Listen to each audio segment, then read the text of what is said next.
Olá, alunos! Estou aqui para mais um vídeo para as turmas de nono ano. Lembra do nosso assunto da aula passada? Matéria e suas transformações. Hoje vamos dar continuidade. Vamos lá?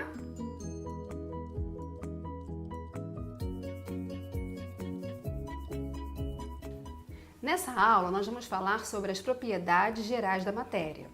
Nós vimos que há vários tipos de matéria, né? O ar, a água, madeira, vidro, vários tipos de matéria, em estado sólido, líquido e gasoso. E essa matéria apresenta propriedades gerais, ou seja, características que toda matéria apresenta. A primeira é a massa, que está inclusive na definição de matéria. Lembra?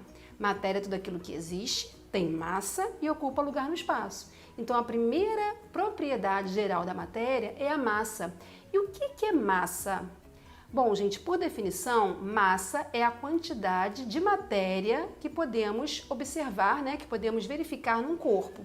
Então, por exemplo, qual é a massa desse celular? Eu tenho que colocá-lo em cima de uma balança e verificar, né, a sua massa lá na balança. 300 gramas. Qual é a minha massa? Eu tenho que subir numa balança e verificar 65 quilos. Né? Então, massa é a quantidade de matéria que existe formando um corpo. Professora, mas isso não é peso? A gente confunde realmente um pouco, né? Massa, peso. Peso é uma força, tá? A gente vai estudar mais adiante. Para a gente saber o peso, a gente teria que pegar a nossa massa e multiplicar pela força da gravidade, tá bom? Então, massa, né, é a primeira. Segunda propriedade geral da matéria também está na definição. É o volume. O que é volume? Volume é o espaço ocupado pela matéria. Então, esse celular existe, ele tem massa e ocupa lugar no espaço, ou seja, ele apresenta volume, que é uma propriedade também da matéria, certo? Uma terceira propriedade, a gente pode chamar, né, é chamada de inércia. Vamos imaginar uma situação aqui comigo? Dê uma olhadinha. Eu vou colocar esse celular, tá? Sobre essa mesa, né, em cima dessa folha de papel. E vamos imaginar que eu volte daqui a uma semana. Onde vai estar esse celular? No mesmo lugar. Se eu voltar daqui a um mês, daqui a um ano, onde vai estar esse celular? No mesmo lugar. Então, o que a gente pode verificar disso, né? É justamente a propriedade da inércia. Um corpo tende a estar parado ou em movimento, a não ser que forças atuem sobre ele. Então, esse celular, ele vai ficar aqui para todo sempre, a não ser que uma força atue sobre ele e o faça movimentar, certo? Um outro exemplo da propriedade de inércia a gente pode observar quando a gente está andando num ônibus, por exemplo. Você está no ônibus em movimento junto com o ônibus. De repente, esse ônibus para. O que acontece com você? Já reparou? Você tende, né, a continuar em movimento.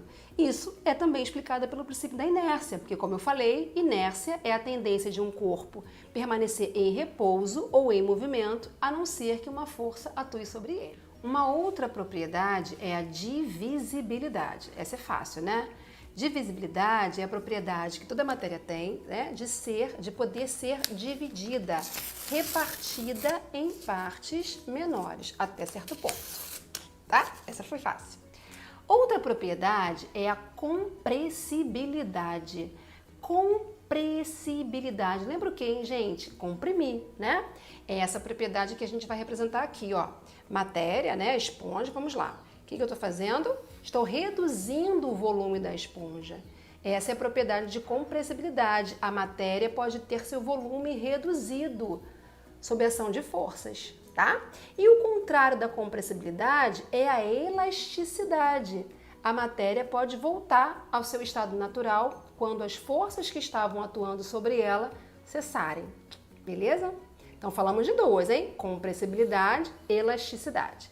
E para terminar, vamos falar da impenetrabilidade. Vamos olhar para esse potinho aqui cheio de água? A água, matéria em estado líquido, está ocupando esse lugar no espaço, correto? O que vai acontecer se eu colocar minha mão dentro do pote? Vamos ver? Ui, uma baguncinha, né? E por que isso acontece, gente? Por causa da propriedade da impenetrabilidade. Dois corpos, né, feito de matéria, minha mão no caso e a água em estado líquido, não podem ocupar o mesmo lugar no espaço ao mesmo tempo. Isso é impenetrabilidade. E aí, gente, deu para entender? Vamos revisar, fazer os exercícios lá do Facebook da escola, que já estão lá, tá? Os exercícios. Relembrar também os exercícios da apostila e continuar estudando aí. E lembrando, hein, gente, fique em casa. Beijinhos.